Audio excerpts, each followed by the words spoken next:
Hello, কি অবস্থা সবার? এই তো আমি ভালো আছি। তো আমাদের বাংলাদেশ বিষয়াবলীর মধ্যে আহ এখানের মধ্যে জনসংখ্যা পোর্শনটাতে অনেকগুলো আছে হচ্ছে মুখস্থের বিষয়। হ্যাঁ, এখন মুখস্থ বিষয় বললে হচ্ছে প্যারা নেওয়ার দরকার নাই, বেশ কয়েকবার রিডিং পড়লে এখানে কিছু ডাটা আছে। ডাটাগুলো বেশ কয়েকবার রিডিং পড়লে মোটামুটি একটা ইনসাইট ডেভেলপ করে যায়, তখন যেটা হবে আপনারা অপশন দেখে উত্তর করতে পারবেন। হ্যাঁ, তাহলে প্রথমে আমরা একটা বেসিক জিনিস জানি যে ডেমোগ্রাফিক ডিভিডেন্ড বলতে কি বোঝায়। হ্যাঁ, আমাদের প্রশ্ন ব্যাংক জব সলিউশন পড়ে কানিজ আপনি হচ্ছে, হ্যাঁ, প্রশ্ন ব্যাংক সলভ করাটা খুবই দরকার, খুবই প্রয়োজনীয়। তবে হচ্ছে আমাদের ক্লাস করবেন, আপনি ক্লাস পিডিএফ পড়লেন, লেকচার পড়লেন, তারপর আপনি প্রশ্ন ব্যাংক সলভ করেন। হ্যাঁ, অনেক পড়াশোনার সঙ্গে এবার অভ্যাস হয়ে গেছে, ওইভাবে না পড়লে মনে হয় পড়া সম্পূর্ণ হয়নি, অনেক সময় হয়েছে, অভ্যাস ত্যাগ করার কোনো উপায় আছে? সাফি, এটা ভালো অভ্যাস। এখন আপনি হচ্ছে একটু দ্রুত করতে হবে আর কি। এটা ভালো অভ্যাস ডিটেলস পড়ার। যাই হোক, আমরা হচ্ছে একটু এখন সবাই ক্লাসে মনোযোগ দিয়ে আমাদের এডেড কোনো কথা জানার থাকলে আমরা ক্লাস শেষে জিজ্ঞেস করব, ঠিক আছে? না নরিন, আমি হচ্ছে নরিন আলামিন। আপনার হচ্ছে আমি মাঝে মাঝে প্রশ্ন ধরি, এই কারণে হচ্ছে আমি আপনার কমেন্ট বক্স অন রাখি।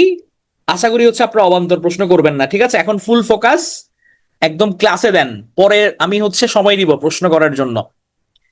তাহলে আমাদের বেসিক হচ্ছে ডেমোগ্রাফিক ডিভিডেন্ড। এই জিনিসটা কি? এটা হচ্ছে একটা দেশের জনসংখ্যার যখন 50% কর্মক্ষম জনগোষ্ঠী থাকে, এটাকে বলা হচ্ছে ডেমোগ্রাফিক ডিভিডেন্ড। এবং কর্মক্ষম জনগণ কারা? তারা হচ্ছে 15 থেকে 64 বছর বয়সী, যারা তাদেরকে বলছি আমরা কর্মক্ষম জনগণ।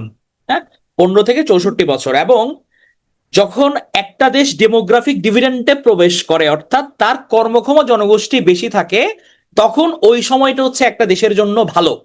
কারণ আমার হচ্ছে যখন কর্মক্ষম জনগণ বেশি থাকবে, তখন তো আমার ইকোনমিক গ্রোথটা হবে, আমি উন্নতি করতে পারবো।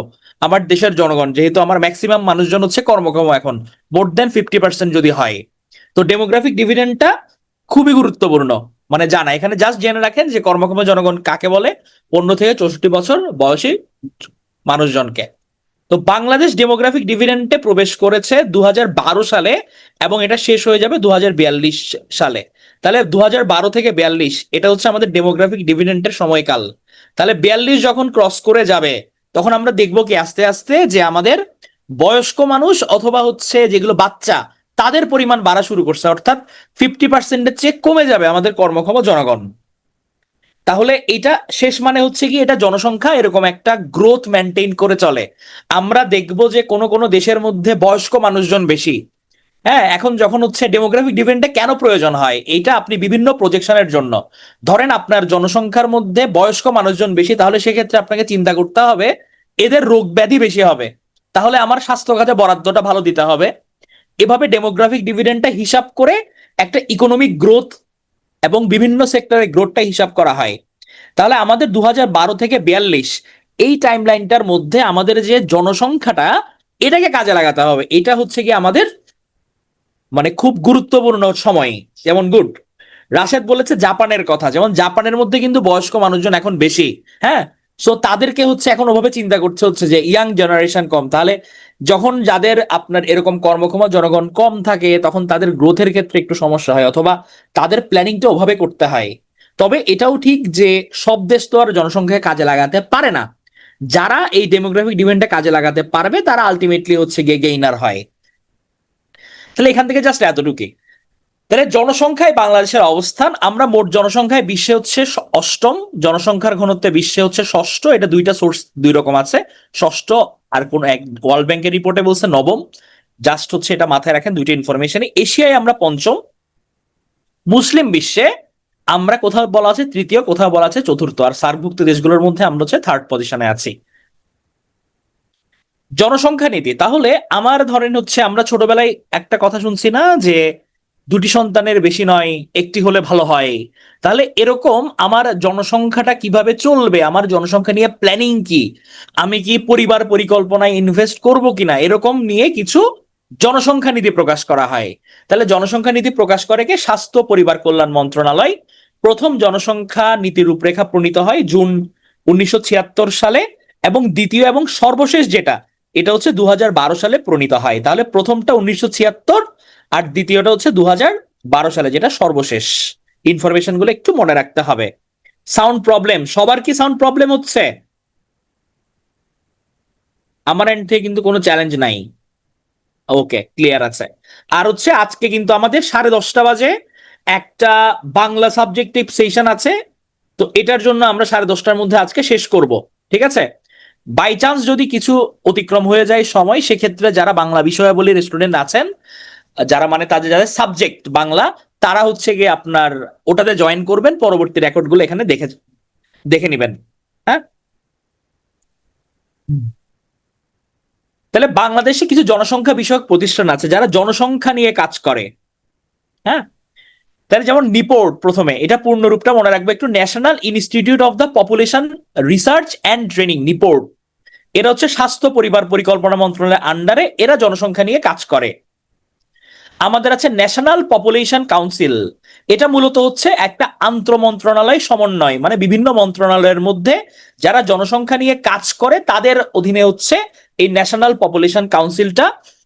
এটার প্রধান হচ্ছে প্রধানমন্ত্রী বা প্রধান উপদেষ্টা। প্রধানমন্ত্রী নর্মালি প্রধান থাকে, এখন যেহেতু প্রধান উপদেষ্টা আছেন এই কারণে ওনার কথা মেনশন করা। এটাও স্বাস্থ্য পরিবার পরিবার কল্যাণ মন্ত্রণালয়ের অধীনে। এটা দেয়া হবে আপনাদের, আপাতত ক্লাসে মনোযোগ দেন, 10:30 হলে তখন বলা হবে। বাংলাদেশ ন্যাশনাল নিউট্রিশন কাউন্সিল, এটা হচ্ছে বিএনএনসি। এটা সভাপতি হচ্ছে বরাবরই হচ্ছে, মানে এটা আপনার সিনিয়র পোস্টটাতে পদ অধিকার বলে হচ্ছে প্রধানমন্ত্রী নর্মালি প্রধান হয়, তাহলে উনারা বর্তমানে এখন হচ্ছে প্রধান উপদেষ্টা। তাহলে এটা হচ্ছে পুষ্টি পরিষদ, বাংলাদেশ ন্যাশনাল নিউট্রিশন কাউন্সিল। এখান থেকে জাস্ট পূর্ণরূপটা দেখবেন, আর প্রধানকে, এই জিনিসটা একটু আমরা মনে রাখবো। এখন তাহলে আমি যখন জনসংখ্যার কথা বলছি, তখন আমাদের কিন্তু হচ্ছে আদমশুমারিটা খুবই গুরুত্বপূর্ণ সবসময়।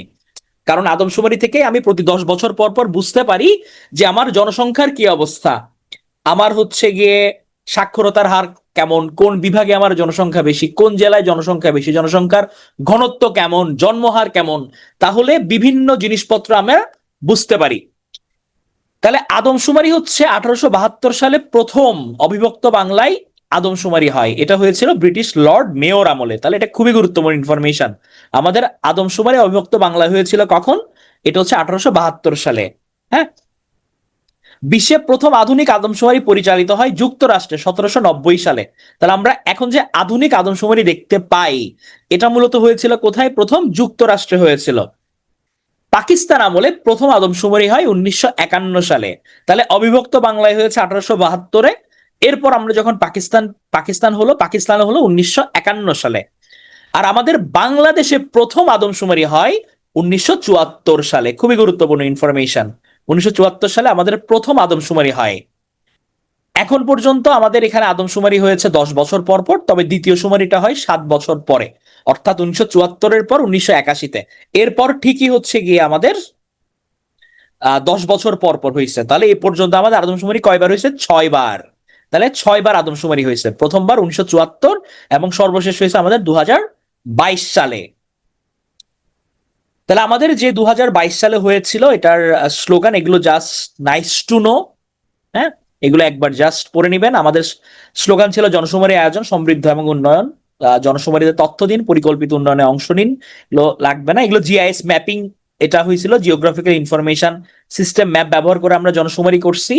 এখানে হচ্ছে তথ্য সংগ্রহ করে 4 লাখ গণনাকারী প্রথমবারের মতো যুক্ত করা হয়। তৃতীয় লিঙ্গ এবং প্রবাসীদেরকে। গণনা শুরু হয় ভাসমান মানুষদের নিয়ে, এবং জনশুমারি করে কারা, এটা ইম্পর্টেন্ট। পরিকল্পনা মন্ত্রণালয়, এরা হচ্ছে মূলত জনশুমারিটা করে, এরা কন্ডাক্ট করেছিল। তাহলে আমাদের কারিগরি সহায়তায় ছিল হচ্ছে নাসা। হ্যাঁ, মার্কিন মহাকাশ গবেষণা সংস্থা নাসা ছিল এবারকার কারিগরি সহায়তায়, যেটা আমাদের ষষ্ঠ। তবে একটা জিনিস মনে রাখবেন যে আমাদের এই যে ষষ্ঠ আদমশুমারি, এটার নাম প্রথম জনশুমারি হয়, জনশুমারি এবং গৃহ গণনা। এর আগে আমরা আদমশুমারি বলতাম। এটাকে হচ্ছে প্রথমবার ষষ্ঠ আদমশুমারি, এটার নাম পাল্টায় বলা হয় জনশুমারি। তাহলে এটা কার অধীনে হচ্ছে? পরিকল্পনা মন্ত্রণালয়ের অধীনে বাংলাদেশ পরিসংখ্যান ব্যুরো, বিবিএস, তারা হচ্ছে মূলত আদমশুমারিটা পরিচালনা করে। এবার আসি জনশুমারি গৃহগণনার বিভিন্ন ডাটার মধ্যে। তাহলে আমাদের এখানে যে সিস্টেমটা মেনটেন করা হয়, এটার নাম ছিল মডিফাইড ডিফ্যাক্টো। জাস্ট এই টার্মটা মনে রাখেন যে কোন পদ্ধতি অনুসারে এটা হচ্ছে আমাদের আদমশুমারিটা পরিচালনা করা হয়েছে, জনশুমারি এবং গৃহগণনা 2022 পরিচালনা করা হয়, এটা হচ্ছে মডিফাইড ডিফ্যাক্টো। নর্মালি কি করা হয়, ধরেন আমাদের সবাই বাসায় বাসায় যায়, ইনস্ট্যান্ট যে যেখানে থাকে ওখানে তাকে কাউন্ট করে। ধরেন হচ্ছে এখানে রাইসা, রাইসার বাড়ি ধরেন হচ্ছে ময়মনসিং, সে এখন আছে ঢাকায়, তাহলে তাকে ঢাকার মধ্যে হচ্ছে কাউন্ট করলো, তাহলে সুমারি মুহূর্তে যে যে যেখানে আছে ওখানে কাউন্ট করতেছে। আর খানা মানে কি, খানা মানে হচ্ছে যারা এক হাঁড়িতে খায়। ধরেন আপনাদের মেসে আপনারা 8 জন থাকেন, 8 জন একই হাঁড়িতে খাচ্ছেন, তাহলে আপনাকে একসাথে কাউন্ট করলো। আপনার বাসার মধ্যে মনে করেন 3 জন আছে, এখন আপনার বাবা মা আর হচ্ছে ভাই, তারা 3 জন এক হাঁড়িতে খাচ্ছে, তাদেরকে হচ্ছে বলা হচ্ছে কি আমাদের, তারা একটা খানার সদস্য, তাহলে এটা বলা হচ্ছে খানা। এখান থেকে হচ্ছে নেটওয়ার্কের কোনো ইস্যু নাই, যাদের নেটওয়ার্কের ইস্যু মনে হচ্ছে তারা লিভ নিয়ে আবার জয়েন করেন, ঠিক আছে, লিভ নিয়ে আবার জয়েন করেন। বেশি যদি প্রবলেম হয় জুমে, আমাদের মিটও কিন্তু ওপেন আছে, মিটে জয়েন করতে পারেন। তাহলে মডিফাইড ডিফ্যাক্ট অনুযায়ী হচ্ছে আমাদের প্রথম আদমশুমারির যে গণনাটা, এটা আমাদের এবার যেটা 2022-এ যেটা হয়েছে লাস্ট, এটা হচ্ছে এখানে কন্ট্রোলড হয়। তাহলে আমাদের বর্তমান জনসংখ্যা কত, 16,98,28,911 জন। 16,98,28,911 জন। তাহলে পরীক্ষার মধ্যে আসতে পারে অপশনের মধ্যে 16 কোটি, 15 কোটি, অথবা 16,98,02,911 জন। তাহলে এটা একটু জাস্ট মনে রাখবো, 16,98,28,911, 16,98,28,911 জন। তাহলে এটা হচ্ছে আমাদের বর্তমান জনসংখ্যা। সুলতান কাজটা করেছে এখানে, আচ্ছা, তাহলে আমরা যদি জনসংখ্যার কোনো গরমিল দেখে সুলতানকে ধরা যাবে। এখন আমাদের জনসংখ্যার জন্য দুইটা ইনফরমেশন সোর্স আমরা পাই, একটা হচ্ছে কি আমাদের জনশুমারি তো বটেই, এবং আমাদের প্রত্যেক বছর অর্থনৈতিক সমীক্ষা হয়। তো অর্থনৈতিক সমীক্ষা থেকেও কিন্তু আমরা একটা আইডিয়া পাই। তাহলে আমাদের এই চারটা খুবই গুরুত্বপূর্ণ, পরীক্ষার মধ্যে আসতে পারে যে জনশুমারি অনুযায়ী কত, অর্থনৈতিক সমীক্ষা অনুযায়ী কত, এভাবে প্রশ্ন আসতে পারে। যেমন আমরা কি জনশুমারি অনুযায়ী দেখলাম কি আমাদের 16,98,কোটি, হ্যাঁ, 16,98,00,000 এইটা। এখন প্রশ্নে আসতে পারে যে অর্থনৈতিক সমীক্ষা অনুযায়ী কত, এটা হচ্ছে 17,1 কোটি। অর্থনৈতিক সমীক্ষা হচ্ছে এটাও একটা সার্ভে করা হয়, তবে আমরা জনশুমারি যেরকম হচ্ছে 10 বছর পর পর হয়, তেমনি অর্থনৈতিক সমীক্ষা হচ্ছে প্রতি বছর বছর হয়। এখানে হচ্ছে আমরা বিভিন্ন ইস্যু দেখি যে জনসংখ্যা কেমন আছে আমাদের, অর্থনীতির আমাদের কি অবস্থা, কোন খাতে কতজন মানুষজন কাজ করছে, এইটা। তাহলে আমাদের 17,1 কোটি হচ্ছে এটা মোট জনসংখ্যা। এখন জনসংখ্যা বৃদ্ধির হার আমাদের জনসময় অনুযায়ী 1.22%, এবং জনসংখ্যা বৃদ্ধির হার কত, 1.33, না 2025-এ বের হয় নাই, এটা হচ্ছে সার্ভে টাইপের হয়, এটাও সার্ভে টাইপের হয়। তবে এটা হচ্ছে বিভিন্ন হচ্ছে আপনার অনেক সময় ডোর টু ডোর না গিয়ে এটা সেকেন্ডারি ডাটা দিয়ে অনেক সময় কাজ করে, কারণ গভর্নমেন্ট বিভিন্ন ভাবে কিন্তু আপনার ডাটাগুলো পাচ্ছে। হ্যাঁ, দুইটা আলাদা, কারণ হচ্ছে এদের সিস্টেম আলাদা। এবং আপনার 2022-এ একটা হয়েছে, 2024-এ একটা হয়েছে, মাঝখানে জনসংখ্যা তো বাড়ছে। তাহলে অর্থনৈতিক সমীক্ষা 2024 অনুযায়ী এটা খুব গুরুত্বপূর্ণ, আমাদের কত জনসংখ্যা বৃদ্ধির হার 1.33%, আর গৃহ জনসময়ের অনুযায়ী 1.22। আমরা জনশুমারিতে জনসংখ্যার ঘনত্ব পাই 1,119, আর এখানে পাইলাম কত, 1171। আমাদের জনশুমারি অনুযায়ী পুরুষ আর মহিলার অনুপাত, প্রতি 100 জন মহিলার এগেনস্টে পুরুষের পরিমাণ হচ্ছে 18.04। আমাদের বাংলাদেশে পুরুষের সংখ্যা কম, আর অর্থনৈতিক সমীক্ষা অনুযায়ী বলতেছে প্রতি 100 মহিলার এগেনস্টে পুরুষের সংখ্যা 96.3 জন। হ্যাঁ, তাহলে আমাদের জনশুমারি অনুযায়ী 98:100, আর অর্থনৈতিক সমীক্ষা অনুযায়ী 96:100। হ্যাঁ, সাক্ষরতার হার আমাদের জনসময় অনুযায়ী 74.80%, আর অর্থনৈতিক সমীক্ষা অনুযায়ী 77.9%। না, জনসংখ্যা তো বাড়তেছেই আমাদের। তাহলে আমাদের নির্ভরশীলতার অনুপাত, আপনাদের বলছিলাম কর্মক্ষম, কর্মক্ষম হচ্ছে এরা, তাহলে এটা হচ্ছে কর্মক্ষম। তাহলে আমার 15 বছরের নিচে এবং 64 বছরের উপরে, এরা হচ্ছে আলটিমেটলি নির্ভরশীল। 0 থেকে 14 বছর এবং 65-র উপর যারা, তারা হচ্ছে নির্ভরশীল। তাহলে নির্ভরশীলতার অনুপাত হচ্ছে 52.64, এটা হচ্ছে আমাদের নির্ভরশীলতার অনুপাত। শিশু মহিলা অনুপাত এটা হচ্ছে 332, অর্থাৎ প্রতি 1,000 মহিলার বিপরীতে কি পরিমাণ শিশু আছে, এটা হচ্ছে শিশু মহিলা অনুপাত আমাদের 32। খানার গড় আকার, অর্থাৎ একটা পরিবারে একসাথে যারা ভাত খায়, এক হাঁড়িতে ভাত খায় যারা, এরকম অ্যাভারেজ ধরেন পরিবারের অ্যাভারেজ সদস্য সংখ্যা, এক হাঁড়িতে ভাত খায় যারা, এরকম খানার গড় আকার হচ্ছে 3.98 জন। দেখলো কি অ্যাভারেজ আমাদের মেম্বার 4 জন করে। শিক্ষার হার হচ্ছে 74.80%, এটা আমরা আগেই দেখছি। সাক্ষরতার হার যেটা, আমাদের ঘনত্ব আমরা দেখছি কত, 11,119, এটা কিন্তু জনসমুদ্রের অনুযায়ী। আমাদের ঘনত্ব বেশি কোথায়, ঢাকা বিভাগে, এগুলো ভেতরের গুলো লাগবে না। তাহলে ঢাকা বিভাগের ঘনত্ব হচ্ছে সবচেয়ে বেশি। বরিশালে ঘনত্ব কি, কম। জেলা হিসেবে ঘনত্ব কম হচ্ছে রাঙামাটিতে, রাঙামাটিতে হচ্ছে ঘনত্ব কম। তাহলে জনসংখ্যা বৃদ্ধি সবচেয়ে বেশি কোথায় হবে দেখি বলেন তো বুদ্ধি করে। জনসংখ্যা বেশি কোথায় হইতে পারে, বৃদ্ধি বেশি সবচেয়ে বেশি কোথায় হইতে পারে, তাহলে ঢাকাতে। হ্যাঁ, ডেমোগ্রাফিক ডিভিডেন্ড হচ্ছে 50%। 50%-এর হচ্ছে আমাদের 2012 থেকে এটা একসাথে একটা প্রজেকশন দিছে, 12 থেকে 42, এটার মধ্যে হচ্ছে আমাদের 50%-এর উপর থাকবে। আমরা ডিভিডেন্ডে প্রবেশ করছি। আর অন্যান্য যেগুলো হিসাব, এগুলো ইন্ডিভিজুয়ালাইজ ডিআরএন ক্যালকুলেশন করে দিছে, বাট এটা একটা ওভারঅল প্রজেকশন আমাদের। তাহলে আমাদের ঢাকাতে বেশি ঘনত্ব, মানে হচ্ছে কি আপনার প্রতি বর্গ কিলোমিটারে কতজন মানুষ বসবাস করতেছে, এটাকে বলা হচ্ছে ঘনত্ব। তাহলে জনসংখ্যা বৃদ্ধি সবচেয়ে বেশি হচ্ছে ঢাকা বিভাগে। আর জনসংখ্যা বৃদ্ধি সবচেয়ে কম, পিপিনুল আগেই বলে ফেলছে, তাহলে বরিশাল বিভাগে। জ্যাগোদিল বিশাল, হ্যাগোবাড়ি বরিশাল, তাহলে জনসংখ্যা বৃদ্ধি সবচেয়ে কম বরিশাল বিভাগে। আর জনসংখ্যা বৃদ্ধি সবচেয়ে বেশি হচ্ছে আমাদের ঢাকা বিভাগে। তাহলে কি করতে হবে, ঢাকাইয়া পোলার সাথে বরিশালের মায়ের বিয়ে দিতে হবে, তাহলে জনসংখ্যাটা ব্যালেন্স থাকবে, একদিকে কম একদিকে বেশি। হ্যাঁ, তাহলে সাক্ষরতার হার আমরা দেখি। সাক্ষরতার হার হচ্ছে গিয়ে যে আমাদের শীর্ষ বিভাগ, তাহলে ঢাকার মধ্যে মানুষজন বেশি, জনসংখ্যার বৃদ্ধির হার বেশি, তাহলে এখানে হচ্ছে আমার শীর্ষ বিভাগ কোনটা, ঢাকা, সাক্ষরতার হারের দিক থেকে। সাক্ষরতা কম হচ্ছে আবার ময়মনসিংহ এর মধ্যে। সাক্ষরতায় শীর্ষ জেলা হচ্ছে পিরোজপুর, আর সাক্ষরতায় সর্বনিম্ন সাক্ষরতার হার যেখানে জেলা হচ্ছে এটা জামালপুর। তাহলে সাক্ষরতায় টপে সাক্ষরতার হার এটা 74.80 করে দেন। হ্যাঁ, 74.66, এটা নতুন কিছু আপডেটেড আসছে, ওখানে 74.8 দেওয়া আছে। সাক্ষরতার হার হচ্ছে গিয়ে আপনার একটা ক্রাইটেরিয়া সেট করে যে আপনি হচ্ছে আপনার শিক্ষার অবস্থা কেমন। আমাদের 74.8% হচ্ছে মানুষজন শিক্ষিত। তাহলে সাক্ষরতা কম হচ্ছে ময়মনসিংহ এর মধ্যে, শীর্ষ হচ্ছে ঢাকাতে। জেলার মধ্যে শীর্ষ পিরোজপুর, সর্বনিম্ন সাক্ষরতার হার হচ্ছে জামালপুরে। তাহলে অর্থনৈতিক সমীক্ষা অনুযায়ী আমাদের স্থূল জন্মহার প্রতি হাজারে কতজন করে বাচ্চা জন্মগ্রহণ করতেছে আমাদের, এটা হচ্ছে আমাদের 19.4 জন। আর স্থূল মৃত্যুহার হচ্ছে প্রতি হাজারে 6.1। শিশু মৃত্যুহার, তাহলে প্রতি হাজার যে পরিমাণ শিশু জীবিত জন্মগ্রহণ করতেছে তার মধ্যে আবার 27 জন মারা যাচ্ছে। আর মোট প্রজনন হার হচ্ছে 2.17, এটা মহিলাদের মোট প্রজনন হার। তাহলে অর্থনৈতিক সমীক্ষা হচ্ছে স্থূল জন্মহার 19.4, স্থূল মৃত্যুহার 6.1, শিশু মৃত্যুহার 27, আর মোট প্রজনন হচ্ছে 2.17। তাহলে এটা লাগবে না, এগুলো জন্ম নিয়ন্ত্রণ পদ্ধতির ব্যবহার হচ্ছে গিয়ে আমাদের 62.1% মাত্র।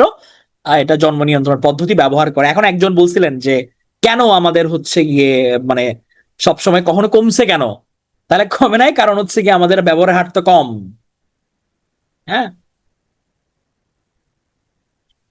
তাহলে আমাদের প্রত্যাশিত আয়ুষ্কাল হচ্ছে 72.3 বছর, এটা অর্থনৈতিক সমীক্ষা অনুযায়ী 72.3 বছর হচ্ছে আমাদের প্রত্যাশিত আয়ুষ্কাল। আমরা ধরে নিই যে আমাদের অ্যাভারেজ মানুষ এই টাইমটা বাঁচে 72.3 বছর, এটা পুরুষ আর মহিলাটা আলাদা করে লাগবে না। বিবাহের গড় বয়স, পুরুষের 25.4 আর মহিলাদের 18.8। এখন জনসংখ্যা সংক্রান্ত কিছু দিয়ে আমরা দিবস দেখি। আমাদের 2রা জানুয়ারি হচ্ছে বিশ্ব জনসংখ্যা নিয়ন্ত্রণ দিবস, জাতীয় জনসংখ্যা দিবস হচ্ছে 2রা ফেব্রুয়ারি, এবং আমাদের বিশ্ব জনসংখ্যা দিবস হচ্ছে 11ই জুলাই। আমাদের শিশু কত, শিশু হচ্ছে 0 থেকে 18 বয়সী, এদেরকে আমরা বলি শিশু। আর আমরা কিশোর অপরাধী কাদেরকে বলি, 7 থেকে 16 বছর বয়সী যারা, তারা হচ্ছে কিশোর অপরাধী। হ্যাঁ, অর্থনৈতিক সমীক্ষার কথাটা মেনশন থাকবে এখানে 19.4। হ্যাঁ হ্যাঁ, এটা হচ্ছে আপনার, হ্যাঁ প্রতি বছরে হচ্ছে আমাদের প্রতি হাজারে এই পরিমাণ ইয়ে মারা যায়, এটা ইয়ারলি হিসাব করা হয় আর কি। তাহলে আমাদের হচ্ছে এই যে কিশোর অপরাধী এদেরকে হচ্ছে যেখানে পাঠানো হয় অপরাধ করলে কিছু উন্নয়ন কেন্দ্রে আমরা বলি, এদের জন্য তো আমরা কারাগার বলি না, সংশোধনাগার বলি। তাহলে কিশোরদের দুইটা আছে সংশোধনাগার, একটা হচ্ছে টঙ্গী গাজীপুরে আর একটা যশোরের পুলের হাটে। আর কিশোরীদের জন্য হচ্ছে একটা মাত্র আছে, যেটা হচ্ছে গাজীপুরের কোনাবাড়িতে।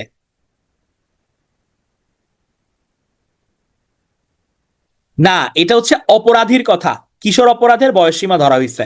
এটা আমাদের আইনে করছে আর কি, 7 থেকে 16। এখন আপনি হচ্ছে মেগাসিটি কাকে বলবেন? যাদের 1 কোটির বেশি জনসংখ্যা তাদেরকে বলবেন মেগাসিটি। আর যদি জনসংখ্যা 2 কোটির বেশি হয়ে যায় তাকে আমি বলবো মেটাসিটি। তাহলে বলেন, ঢাকা কি এখন মেগাসিটি নাকি মেটাসিটি? ঢাকা কি মেগা নাকি মেটা?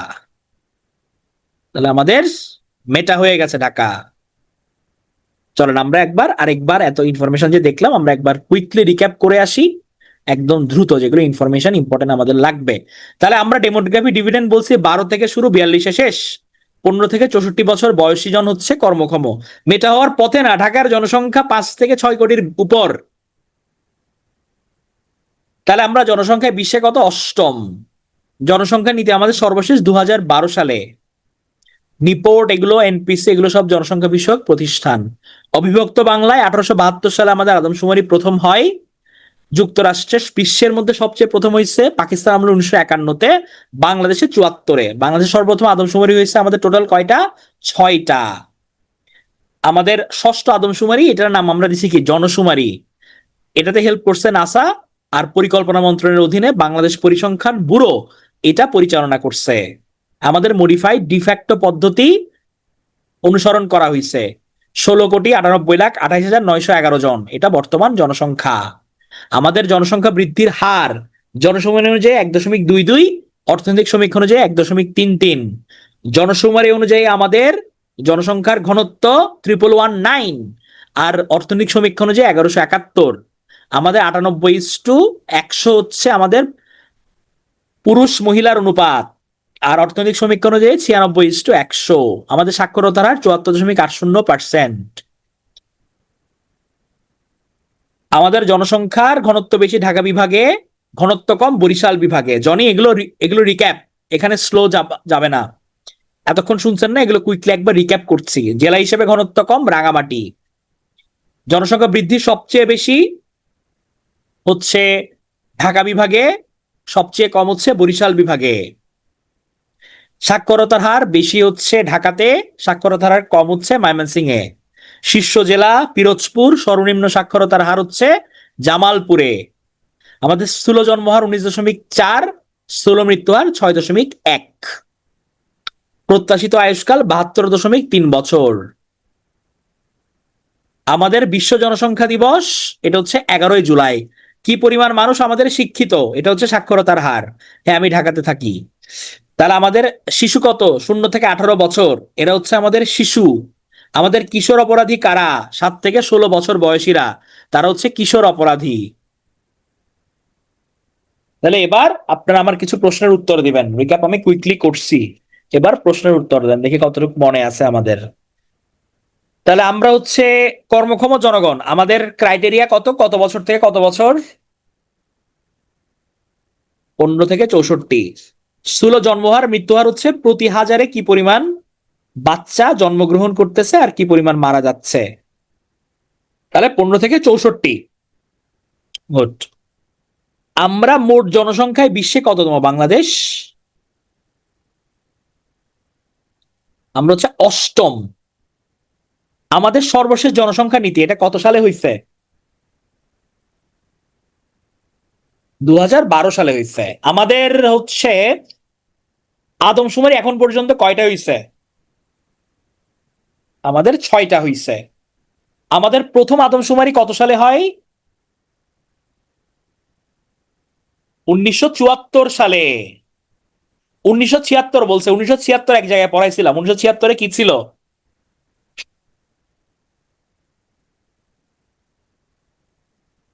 1976-এ কি ছিল?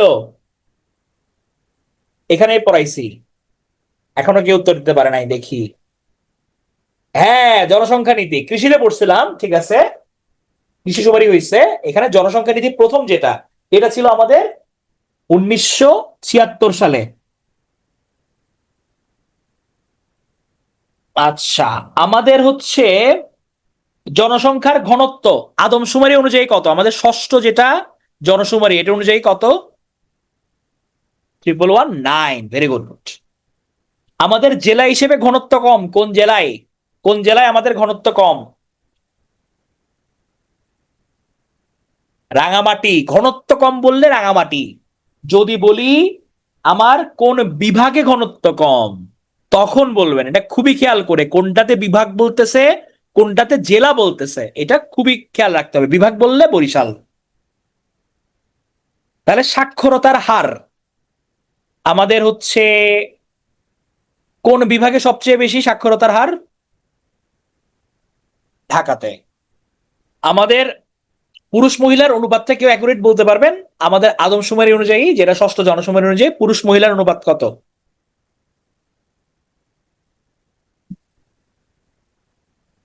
আদমশুমারি অনুযায়ী হচ্ছে 98.04:100। তাহলে এখানে খেয়াল রাখতে হবে, পরীক্ষার মধ্যে যদি আপনাদের বলে মহিলা পুরুষের অনুপাত, তখন কিন্তু আবার 100:98.04 হয়ে যাবে। ঠিক আছে? সো খেয়াল রাখতে হবে যে প্রশ্নে কি বলতেছে। এই যে এতক্ষণ জিজ্ঞেস করছে, এখান থেকে দেখবেন যে চলে আসবে প্রশ্ন। ঠিক আছে? এবার চলেন, এবার হচ্ছে আমরা পড়বো একটু আমাদের উপজাতিদের নিয়ে, আমাদের ক্ষুদ্র নৃগোষ্ঠীদের নিয়ে আমরা একটু দেখব। এখানে অনেক কিছুই হচ্ছে আপনার মানে ম্যাক্সিমাম জিনিসপত্র মুখস্থের, তবে কয়েকবার রিডিং পড়লে এটা মুখস্থ হয়ে যায়। এটা একটা সুবিধা। তাহলে আমাদের উপজাতি বা ক্ষুদ্র নৃগোষ্ঠী, ইসরাত, এগুলোই তো কুইজ আপনাদের যে ধরছি, এটাই কুইজ। এটা অপশন ছাড়া কুইজ, এটা আরো ইফেক্টিভ। তাহলে সংবিধানের 23-এর ক নাম্বার অনুচ্ছেদে আমাদের ক্ষুদ্র নৃগোষ্ঠী যারা আছে তাদেরকে নিয়ে বলা হয়েছে। তাহলে আমাদের প্রথম লার্নিং কি, যে ক্ষুদ্র নৃগোষ্ঠীদের নিয়ে কি বলা হয়েছে, এটা 23-এর ক নাম্বার অনুচ্ছেদে। আদিবাসী বলা যাবে, এটা নিয়ে বিতর্ক কেন? হ্যাঁ, আহমদুল্লাহ, এটা হচ্ছে গিয়ে আদিবাসীর সঙ্গে উপজাতির সঙ্গে মধ্যে কিছু পার্থক্য আছে। হ্যাঁ, আদিনিবাস যাদের শুরু থেকে এখানে যারা আছে, এটা তাদেরকে বলা হচ্ছে আদিবাসী, একদম মেইনল্যান্ড থেকে। আর অন্যান্য জায়গা থেকে ধরেন হচ্ছে আমার এখানে আসলো, তাদেরকে আমি ক্ষুদ্র নৃগোষ্ঠী বলতে পারি। এখন এটা নিয়ে হচ্ছে গিয়ে আপনার অনেক কথাবার্তা আছে। হ্যাঁ, এই কারণে বিতর্ক যে আমার প্রকৃত সংজ্ঞাটা নিয়ে। এখন যখন হচ্ছে আপনি একটা গোষ্ঠীকে আদিবাসী বলছেন, তখন তাকে কিন্তু সার্টেন অধিকার দিতে হয়, অধিকার এনশিওর করতে হয়। হ্যাঁ, তো এই কারণে উপজাতি এবং আদিবাসীর মধ্যে এটা অনেক ধরনের কথা, এটা অনেক মানে এটা নিয়েই তো রিসার্চের পর রিসার্চ হয়। হ্যাঁ, তো এই অল্প সময়ের মধ্যে এটা ইয়ে করা যাবে। আমি কোনো একদিন এটা নিয়ে বিস্তারিত কথাবার্তা বলবো। তাহলে আমরা যে সেখানে মনে রাখবো কি, সংবিধানের 23-এর ক নাম্বার অনুচ্ছেদে উপজাতিদের নিয়ে কথা বলা হয়েছে। তাহলে আমাদের যে বিশ্ব আদিবাসী দিবস, এটা কত তারিখ? এটা হচ্ছে 9 আগস্ট। এটা হচ্ছে আমাদের বিশ্ব আদিবাসী দিবস। ষষ্ঠ জনশুমারি অনুযায়ী ক্ষুদ্র নৃগোষ্ঠী মোট জনসংখ্যার 1%। বাংলাদেশে বসবাসকারী ক্ষুদ্র নৃগোষ্ঠী হচ্ছে 50টা। তার মধ্যে সবচেয়ে বেশি বসবাস করে পার্বত্য চট্টগ্রামে। হ্যাঁ, আমাদের পার্বত্য কয়টা? 11টা। কোথাও কোথাও আছে 12টা। দুইটাই মাথায় রাখেন। তাহলে পার্বত্য চট্টগ্রামে বসবাসকারী উপজাতি হচ্ছে 11, নাহলে হচ্ছে 12। সবচেয়ে বেশি উপজাতি বসবাস করে কোথায়? রাঙামাটিতে। সবচেয়ে বেশি বসবাস করে রাঙামাটিতে। এবং সর্বনিম্ন বসবাস করে লালমনিরহাটে। লালমনিরহাটে সবচেয়ে বেশি কম উপজাতি জনগোষ্ঠী বসবাস করে। আমাদের উপজাতীয় ভাষার সংখ্যা হচ্ছে 32টা, কোথাও কোথাও 34টা আছে। 32/34, এটা হচ্ছে ভাষার সংখ্যা। তাহলে আমার উপজাতি ছিল 50টা, তাদের ভাষা হচ্ছে গিয়ে 32 থেকে 34টা। সংখ্যায় বৃহত্তম কারা? সংখ্যায় বৃহত্তম হচ্ছে চাকমারা, এরা সংখ্যায় বৃহত্তম। আর সমতলে সবচেয়ে বৃহত্তম কারা? তারা হচ্ছে সাঁওতাল। আমাদের হচ্ছে আমরা যদি সংখ্যাটা দেখি, তাহলে চাকমা সবচেয়ে বেশি, সেকেন্ডে বেশি মারমারা, থার্ডে হচ্ছে ত্রিপুরা। আগে এখানে সাঁওতাল ছিল, এখন সাঁওতালরা নেমে গেছে চতুর্থতে। এবং সাঁওতালরা আবার সমতলের বৃহত্তম উপজাতি। এই তিনটা, এরা আবার হচ্ছে পাহাড়ে থাকে, পাহাড়ে। এই কারণে যখন বলা হয় সমতলের কথা, যে সমতলে বৃহত্তম কারা, তারা হচ্ছে আবার সাঁওতাল। তবে সংখ্যায় সবচেয়ে বেশি হচ্ছে চাকমা। তাহলে চাকমা, মারমা, ত্রিপুরা, তারপর হচ্ছে সাঁওতাল। এটা হচ্ছে আমাদের সংখ্যা ভিত্তিক সিরিয়াল। সবচেয়ে কম জনসংখ্যার উপজাতি হচ্ছে ভিল। এরা সবচেয়ে কম আমাদের এখানে, ভিল। আর হচ্ছে গুর্খা। তাহলে ভিলটা সবচেয়ে কম, এখানে মাত্র 95 জন আছে আমাদের এখানে ভিলে। চাকমাদের জীবিকা, এরা মূলত হচ্ছে কৃষি পদ্ধতি এবং জুম চাষ করে জীবিকা নির্বাহ করে। আমরা জানি জুম পাহাড়ের মধ্যে, পাহাড়ের ঢালে হচ্ছে চাষ করা হয়, এটাকে বলা হচ্ছে জুম চাষ। গারো উপজাতি যারা আছে তাদের প্রকৃত নাম হচ্ছে মান্দি। মান্দি হচ্ছে গারো উপজাতির প্রকৃত নাম, মান্দি।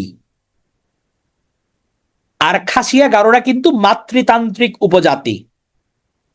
মাতৃতান্ত্রিক উপজাতি হচ্ছে খাসিয়া এবং গারো। বেসিক ভিউতে ভাষা আছে 36টা। এখন এদের সোর্স কোনটা যায় না, আমরা এটা হচ্ছে জনশুমারি, আমাদের যেটা জনশুমারি অনুযায়ী হচ্ছে আমরা এই ইনফরমেশনটা এখানে পুট করছি।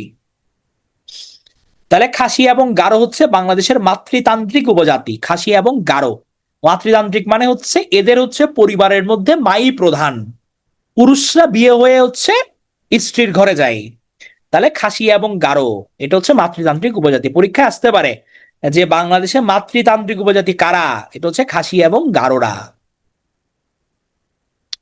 বহুপতি গ্রহণকারী উপজাতি, যারা এক মহিলা একের অধিক পুরুষ বিবাহ করে। এটা কোথায় হয়? এটা হচ্ছে টোডাতে হয়। হুম, পুরুষ নির্যাতন হয় না, দেখতে হবে ওটা হয় কিনা। তাহলে বহুপতি গ্রহণকারী উপজাতি হচ্ছে টোডা। আছে। পুরুষের চেয়ে বেশি বয়সী নারী বিয়ে করে হচ্ছে তংচঙ্গারা। না, টোটা হচ্ছে গিয়ে আমাদের এখানে নাই, স্পেসিফিক্যালি ওভাবে নাই। তাহলে পুরুষের চেয়ে বেশি বয়সী নারী ব্যবহার করে, বিয়ে করে কারা? তংচঙ্গারা। তারা সিনিয়র বিয়ে করে।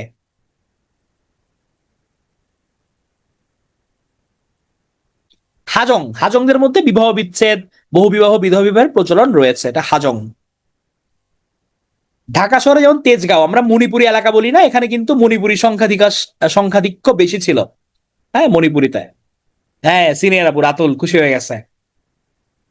অনেকে সিনিয়র আপুকে অ্যাপ্রোচ করতে চাই। আমাদের একমাত্র উপজাতির প্রধান বিচারপতি কে ছিলেন? সুরেন্দ্র কুমার সিনহা। উনি হচ্ছে একজন মণিপুরী। হ্যাঁ, ফার্ম গেটে আমাদের ওদিকে মণিপুরে প্রচুর আছে। সবচেয়ে উঁচু গ্রাম, হ্যাঁ হ্যাঁ, শিবনের তো ড্রিম বলতেছে সিনিয়র বিয়ে করা।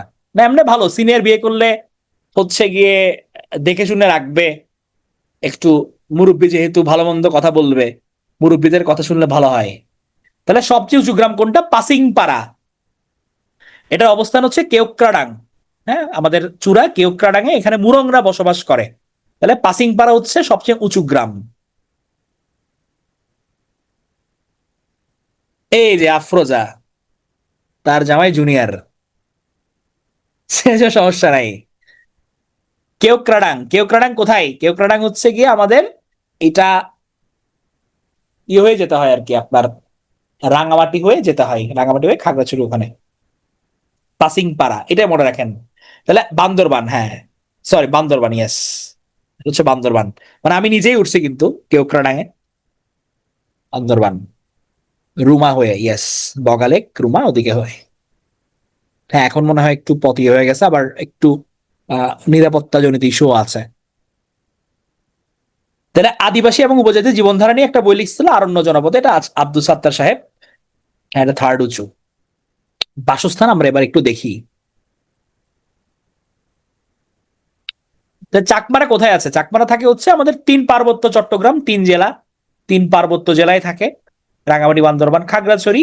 এছাড়া ভারতের ত্রিপুরা, মিজোরাম এবং অরুণাচলেও তারা থাকে। রাখাইন বা মারমা, এই মারমারা যখন পাহাড়ি এলাকায় থাকে এরা হচ্ছে মারমা নামে পরিচিত। আবার এরা যখন সমতল এলাকায় থাকে তখন এরা রাখাইন নামে পরিচিত। তাহলে মগ ক্ষুদ্র নৃগোষ্ঠী সমতল এলাকায় রাখাইন নামে পরিচিত এবং পাহাড়ি এলাকায় মারমা নামে পরিচিত। তাহলে রাখাইন বা মারমা এটা কিন্তু সেম। হ্যাঁ, আমরা হচ্ছে যেমন পটুয়াখালীতে যারা আছেন, পটুয়াখালীর মানুষজন, পটুয়াখালীর এরা কিন্তু হচ্ছে ওখানে প্রচুর রাখাইন আছে, রাখাইন পল্লী আছে। তো তারা হচ্ছে রাখাইন, এরা কিন্তু মগ, যারা সমতলে আছে এরা হচ্ছে রাখাইন, আর যারা পাহাড়ে থাকে এদেরকে বলা হচ্ছে মারমা। এদের মূল হচ্ছে জাতি কোনটা? এরা হচ্ছে মগ। এই মগদের আদি নিবাস ছিল আরাকানে, মিয়ানমার, আরাকানে। তাহলে মারমারাও কিন্তু 3 পার্বত্য জেলায় থাকে। এখানে ছবিতে হচ্ছে মাচিচিং মারমা, উনি 38তম বিসিএস এর ক্যাডার। হ্যাঁ, কলাপাড়ায় বেশি থাকে। ত্রিপুরাদের বাসস্থান, এরা হচ্ছে 3 পার্বত্য জেলায় থাকে, পার্বত্য চট্টগ্রাম অঞ্চলে থাকে ত্রিপুরারা। তাহলে আমরা হচ্ছে কিছু দেখলাম যে কমনলি কিন্তু 3 পার্বত্য জেলায় আছে, যে প্রথম 3টা যে বেশি, হ্যাঁ। তাহলে চাকমা, মারমা, ত্রিপুরা, এরা কিন্তু 3টাই হচ্ছে গিয়ে আপনার কোথায় আছে? খাগড়াছড়ি, বান্দরবান এবং রাঙামাটিতে আছে। চাক, খুমি, খিয়াং, চাক, খুমি, খিয়াং, এই 3টি উপজাতীয় বান্দরবানে থাকে। মুরং বা ম্রো, এরা হচ্ছে বান্দরবানে থাকে। তাহলে মুরংরা পাসিং পাড়ায় কিন্তু মুরংরা থাকে। সবচেয়ে যে উঁচু গ্রাম আমরা দেখলাম, এই মুরং বা ম্রোরা বান্দরবানের ওখানে পাসিং পাড়াতে ওরা থাকে। তাহলে বান্দরবানে আমরা অনেকগুলো পাইলাম না? তাহলে বান্দরবান, মামু পাত্রী খুব চকচকে। তাহলে বান্দরবান দিয়ে মামু, মারমা, মুরং, মামু পাত্রী খুব চকচকে, পাত্রী দিয়ে পাংখোয়া, খুমি, চাক। এছাড়া খিয়াংও আছে, খিয়াংও আছে। এরা সবাইকে, এগুলো সব বান্দরবানে থাকে। তাহলে পরীক্ষার মধ্যে কিন্তু আসতে পারে যে আমার নিচের কোন উপজাতি, হ্যাঁ, বান্দরবানে থাকে। তাহলে মামু পাত্রী খুব চকচকে, মারমা, মুরং, পাংখোয়া, খুমি, চাক। তাহলে 3 জেলাতে বসবাস করে কারা? ত্রিলুচা, পার্বত্য 3। তাহলে ত্রিপুরা, লুসাই, চাকমা, ত্রিলুচা। তাহলে লু, লু দিয়ে এখানে হচ্ছে কি আমার মারমা।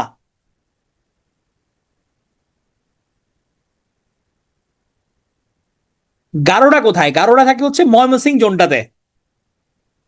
ময়মনসিং, টাঙ্গাইল, দাঁড়ান, এটা শ্রীলুচা না, এটা করে দিই, আপনাদের হালকা চেঞ্জ করে দিই এটা, দাঁড়ান। থ্রি মাচা দিয়ে মনে রাখেন, থ্রি লুচা না, থ্রি মাচা দিয়ে মনে রাখেন। ত্রিপুরা, মারমা, চাকমা, থ্রি মাচা। তাহলে এটা হচ্ছে পার্বত্য 3 জেলাতে বসবাস করে ত্রিমাচা, ত্রিপুরা, মারমা, চাকমা। তাহলে গারোটা হচ্ছে ময়মনসিং, টাঙ্গাইল, শেরপুর, নেত্রকোনা, কিছু সিলেট, মৌলভীবাজারে, মূলত ময়মনসিং জোনে এই গারোটা থাকে। হাজং, এরাও থাকে ময়মনসিং, নেত্রকোনা জোনে, হাজংরা। তাহলে হাহা গারো, হাজং, হাদুই, গারো, এরা হচ্ছে কি, হ্যাঁ, লুসাইবাদ, ময়মনসিংহ, নেত্রকোনা এলাকায় থাকে হাহা গারো। হাজং, হাদুই, গারো, এরা হচ্ছে ময়মনসিংহ, নেত্রকোনা এলাকায় থাকে। মণিপুরী এবং খাসি যারা বা খাসিয়া যারা, তারা হচ্ছে সিলেট অঞ্চলে, সিলেট, সুনামগঞ্জ, হবিগঞ্জ, মৌলভীবাজার। মণিপুরী, খাসি, এরা হচ্ছে সিলেট জোন। কারণ আমার মেডিকেলে হচ্ছে অনেক মণিপুরি পড়তো। মণিপুরি, খাসি, এরা হচ্ছে সিলেট অঞ্চলে।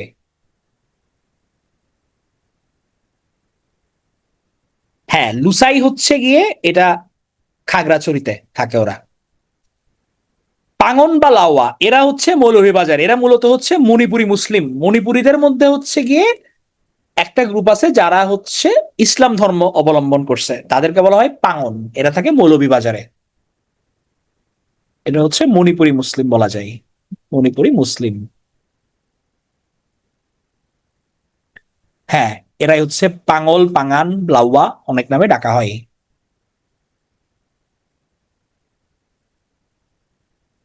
মুন্ডা, মুন্ডা হচ্ছে গিয়ে এরা সিলেটে থাকে, সিলেটের চা বাগানে থাকে মুন্ডা। ছবিতে এখানে হচ্ছে মুনি Munda, Asian university for women's এর স্টুডেন্ট। তাহলে সিলেটে কি কি আছে? সিলেটে খাম্মু, সিলেটে খাম্মু, এটা দিয়ে মনে রাখবেন। খাসিয়া, মণিপুরি, মুন্ডা। 45-এ আমাদের প্রশ্ন আসছিল যে সিলেটে নিচের কোন উপজাতি থাকে? না, এরা নিজেদের মধ্যে ম্যাক্সিমাম বিয়ে করে। তাহলে সিলেটে খাম্মু, তাহলে খাসিয়া, মণিপুরি, মুন্ডা। আমাদের হচ্ছে 45 প্রশ্ন আসছিল, যারা এটা মনে রাখছে এই ছন্দ, তারা ধামধাম আনসার করে ফেলছে। সিলেটে খাম্মু, খাসিয়া, মণিপুরি, মুন্ডা। ওরাও, এরা থাকে রাজশাহীতে, রাজশাহী, রংপুর, দিনাজপুরে, এটা হচ্ছে ওরাও। সাঁওতাল, এটা রাজশাহী, দিনাজপুর, রংপুর, বগুড়া, ঠাকুরগাঁও, পঞ্চগড়, মানে পুরো রাজশাহী বিভাগে সাঁওতালরা থাকে। হ্যাঁ, এখান থেকে হয়তো লাউয়াছড়া আসছে, মানে একদম এখান থেকেই জেনারেট হয়েছে কিনা অ্যাকুরেট বলতে পারছেন না, হতে পারে। হ্যাঁ, ওরাও এবং সাঁওতাল আলাদা। হ্যাঁ, তাহলে এগুলো হচ্ছে পারভেজ এর এলাকার দিকে, পারভেজ ভাই। রাজবংশী, এটা র দিয়ে মনে রাখেন, রাজবংশী হচ্ছে রংপুরে থাকে, রংপুরে রাজবংশী। তাহলে রংপুরকে সারাও, রংপুরকে আমরা তিনটা দেখলাম, সাঁওতাল, রাজবংশী, ওরাও, এরা রংপুর জোনে আছে। কোল, এরা হচ্ছে আবার চাপাই, আমের জায়গা চাপাই, আমের কোলে তারা বসবাস করে, কোল উপজাতি।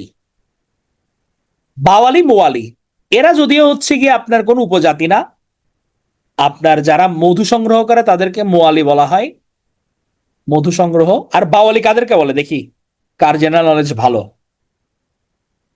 এটা হচ্ছে, হ্যাঁ, এটা হচ্ছে পেশা। গোলপাতা, গোলপাতা যারা সংগ্রহ করে, গোলপাতা সংগ্রাহক,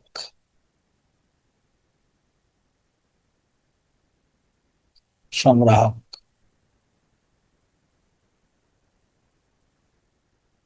তাহলে রাখাইন বা মগ, এই যে বললাম যে পটুয়াখালী, বরগুনা, কক্সবাজার, এরা তাহলে যারা রাখাইন, যেসব রাখাইন বা মগ পাহাড়ে বসবাস করে, এদেরকে কি বলা হয়? এদেরকে মারমা বলা হয়। গুড। তাহলে উপজাতিদের কিছু গ্রাম এবং গ্রাম প্রধানের নাম আমরা একটু চলেন জানি। চাকমাদের গ্রামকে বলা হয় আদাম, এবং এদের গ্রাম প্রধানের নাম হচ্ছে কারবারি। চাকমাদের গ্রাম প্রধানের নাম কি? কারবারি। মারমাদের গ্রামকে বলা হয় রোয়াজ, রোয়াজ থেকে এদের গ্রামের যে হেড তাকে বলা হয় রোয়াজা। ত্রিপুরারা গ্রামকে বলে পাড়া, পাড়া থেকে পাড়া প্রধান। তঞ্চঙ্গারা হচ্ছে গিয়ে গ্রাম হচ্ছে রয়া, আর গ্রাম প্রধান হচ্ছে কারবারি। খাসিয়াদের গ্রামকে বলা হয় পুঞ্জি, আর সাঁওতালদের গ্রাম প্রধানের নাম হচ্ছে মাঝি। না, রোহিঙ্গার উপজাতি না। হ্যাঁ, এগুলো একবার পড়তে হবে, এগুলো লাগবে আপনার। এই যে সাঁওতালদের গ্রাম প্রধান মাঝি, আরেকটা আমাদের বাংলাদেশে একটা জায়গা আছে যেখানকার হেডকে, পাড়ার হেডকে বলা হয় মাঝি। দেখি বলেন কোনটা? রোহিঙ্গাদের। গুড। তাহলে রোহিঙ্গাদের পাড়া প্রধান, রোহিঙ্গা প্রধানকেও মাঝি বলে ওরা, রোহিঙ্গা প্রধানকে ওরা মাঝি বলে।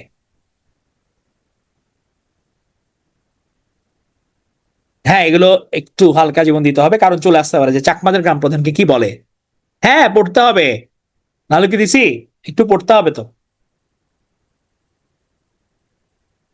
হালকা জীবন দিয়ে দেন, এগুলো হালকা জীবন। একবার রিডিং পড়েন, রিডিং পড়লে মনে পড়বে। রাফিদ, এখন মনে হচ্ছে এই জনসংখ্যার সুবিধাটা কি, আপনি যখন দু একবার রিভিশন পড়বেন না, তারপর যখন প্রশ্ন সলভ করবেন, এগুলো এমনিতেই মনে থাকে, এগুলো নিয়ে প্যারার দরকার নাই। হ্যাঁ, রোহিঙ্গাদের ভাষার সঙ্গে চিরঙ্গের ভাষা ধরেন অ্যারাউন্ড 70% ম্যাচ আছে। আফরোজা কানিস, লেকচার শিটের সঙ্গে মিল নাই। শুনেন, লেকচার শিট আমরা পিটু এর লেকচার সবসময় আপডেটেড হয়।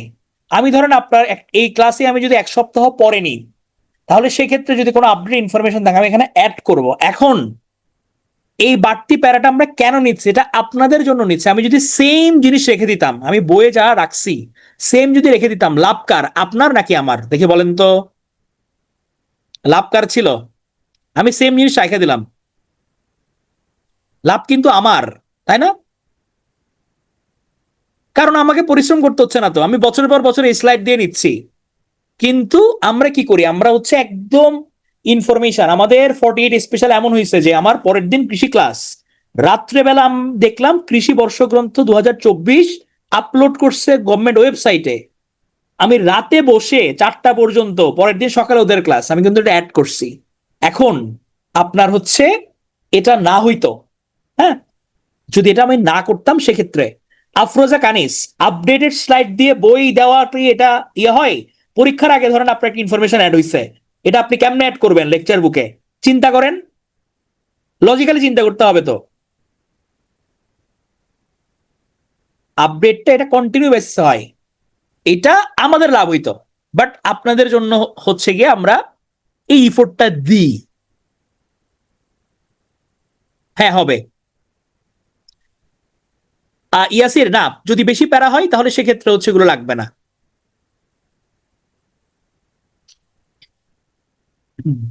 তাহলে খাসি গ্রামগুলো হচ্ছে পুঞ্জি নামে পরিচিত, পুঞ্জি হচ্ছে খাসি, খাসি গ্রামগুলো হচ্ছে পুঞ্জি নামে পরিচিত।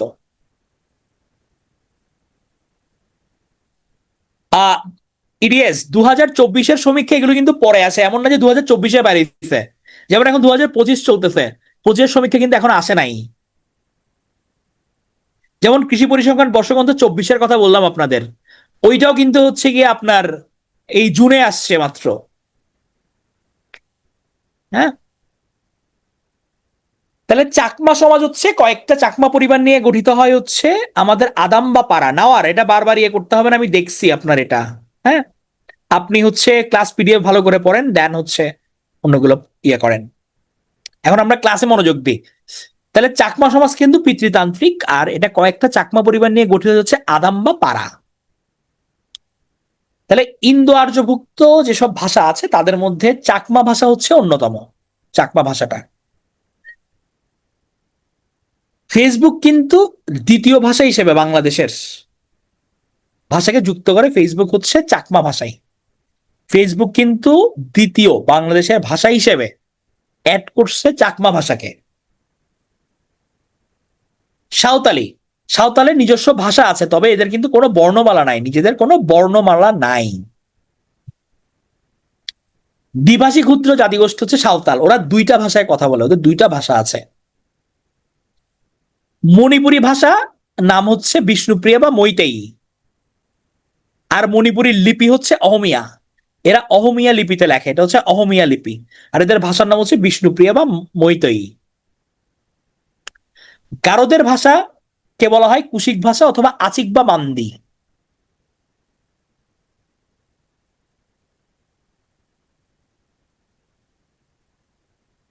খাসিদের ভাষার নাম হচ্ছে মনখ্যামে। এখন শুনতে একটু বিদঘুটে লাগতেছে, পড়তে প্রশ্ন সলভ করলে এগুলো পারবেন। তাহলে গারোদের হচ্ছে আচিক বা মান্দি, খাসিদের ভাষা হচ্ছে মনখ্যামে। ত্রিপুরাদের ভাষা হচ্ছে কক বরক, কক বরক ত্রিপুরাদের ভাষা। ওরাওদের ভাষা হচ্ছে কুরুক বা সাদ্রি, কুরুক বা সাদ্রি, এগুলো হচ্ছে ওরাওদের ভাষা। মগদের ভাষা হচ্ছে পালি, ধর্মীয় ভাষা এটা। মাহাতোদের ভাষার নাম হচ্ছে কুরমালি, আর এই কুরমালি ভাষায় একটা উপন্যাস লিখছে কারাম, এটা প্রথম উপন্যাস উজ্জ্বল মাহাতো লিখছেন এটা। তাহলে মাহাতোদের ভাষার নাম কি? কুরমালি। তাহলে আমরা হচ্ছে গারোদের দেখে কি মনে রাখতে পারি, গামা দিয়ে মনে রাখতে পারি, গারো হচ্ছে মান্দি ভাষা অথবা আচিক বা কুশিক, ওরা হচ্ছে সারদি বা সাদ্রি। ত্রিপুরা কারা? ককবরক। খাসিয়া মনখ্যামের, তাহলে এটা হচ্ছে খাম দিয়ে মনে রাখতে পারেন। মণিপুরি হচ্ছে বিষ্ণুপ্রিয়া, মগদের হচ্ছে পালি, তাহলে পাম দিয়ে মনে রাখতে পারেন, পালি মগ, পাম।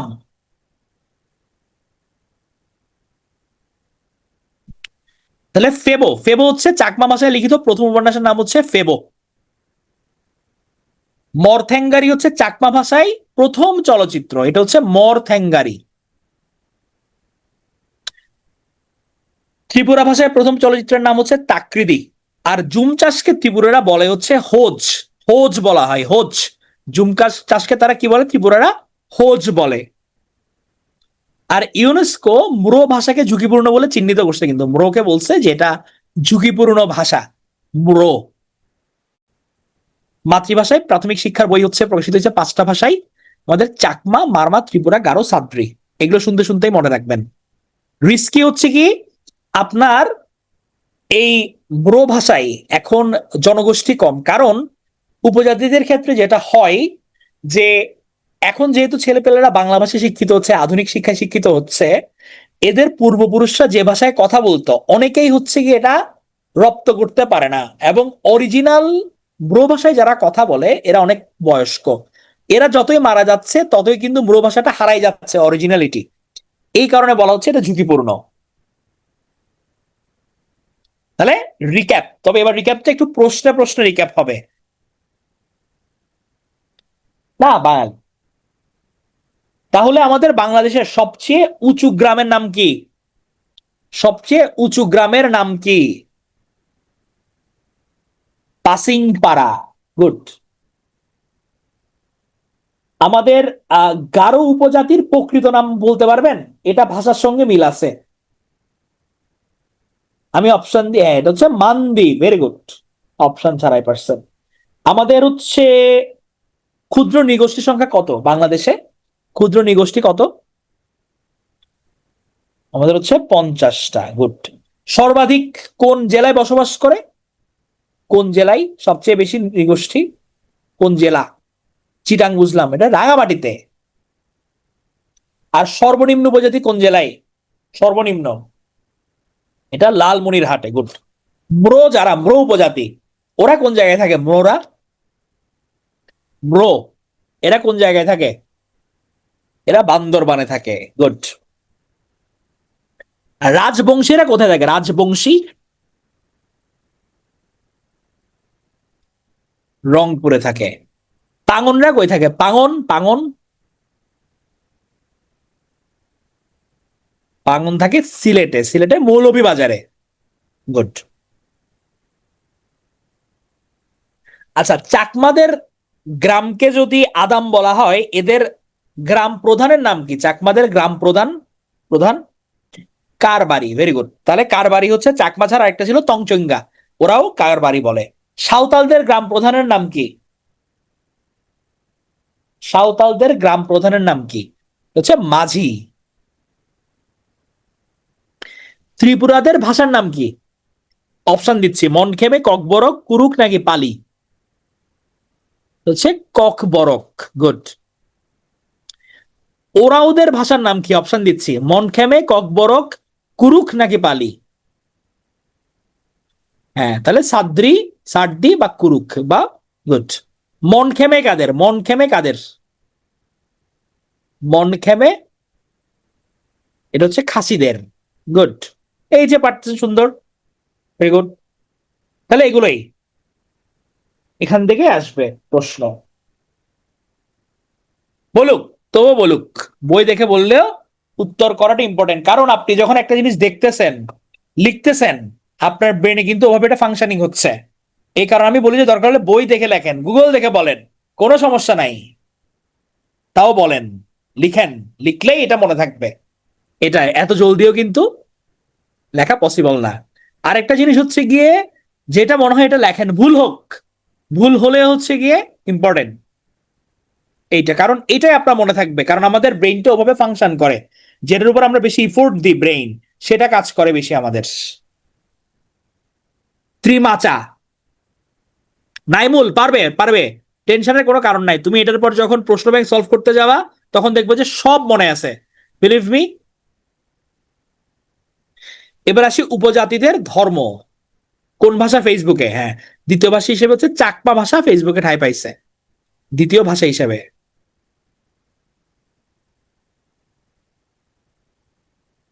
তাহলে বৌদ্ধ ধর্মের ম্যাক্সিমাম হচ্ছে তারা বৌদ্ধ ধর্মের অনুসারী। এখানে হচ্ছে আপনার ক্ষুদ্র নৃগোষ্ঠী 45.36%, এটা মুখস্থ রাখার দরকার নেই। মূলত চাকমা, মারমা, রাখাইন, খিয়াং, খুমি, তংচঙ্গা, ম্রো, এরা সবগুলোই বৌদ্ধ ধর্মের। চাকমা, মারমা, রাখাইন এরা বৌদ্ধ ধর্মের। সনাতন ধর্মের, হিন্দু ধর্মের হচ্ছে গিয়ে এটাই, যেমন রাফিদ। Very good. সব পরীক্ষায় পারছে, ক্লাসে মনে হচ্ছে এরকমই। আপনি যখন হচ্ছে শুনবেন, তখন মনে হচ্ছে পারবেন না, বাট যারা ক্লাস মনোযোগ দিয়ে করে, এটা ডিপ ইনসাইড আপনার মাথার মধ্যে ইনফরমেশনটা গেঁথে যাচ্ছে, পরে ঠিকই পারা যায়। তাহলে সনাতন ধর্মের হচ্ছে হাপাত, ত্রিশা, হাজং, ত্রিপুরা, সাঁওতাল, পাংখোয়া, নুনিয়া, মাহাতো, কোচ, এরা হচ্ছে সনাতন ধর্মের। হাজং, ত্রিপুরা, সাঁওতাল, পাংখোয়া, এরা হচ্ছে সনাতন ধর্মের। বৈষ্ণব মতে বিশ্বাসী উপজাতি হচ্ছে ডালু আর মণিপুরী, মানে সনাতন ধর্মেরই তারা। তো বৈষ্ণব হচ্ছে আলাদা একটা মত, ওখানের মধ্যে ডালু এবং মণিপুরীরা হচ্ছে এই বৈষ্ণব মতে বিশ্বাসী। প্রকৃতি পূজারী মুন্ডা এবং রাজবংশী, তারা প্রকৃতি পূজা করে, এরা মনে করে প্রকৃতিই মেইন। মুন্ডা এবং রাজবংশী এরা হচ্ছে প্রকৃতি পূজারী। পাঙ্গন লাউয়া, এরা হচ্ছে মুসলমান ক্ষুদ্র নৃগোষ্ঠী। ওরকম পার্থক্য নাই, আসলে পার্থক্য নাই, এটা জাস্ট একটা মত, যেহেতু তারা একদম সোললি বৈষ্ণব মতটা ফলো করে এই কারণে এটা দেওয়া হয়, পার্থক্য নাই এটার মধ্যে ইনক্লুডেড। ওরাও হচ্ছে জড় উপাসক, হ্যাঁ, এরাও জড় বস্তুর উপাসনা করে। খ্রিস্টান, খাসিয়া গারো, এরা মূলত খ্রিস্টান, এছাড়া বম, লুসাই, মাহালি। খাসিয়া গারো।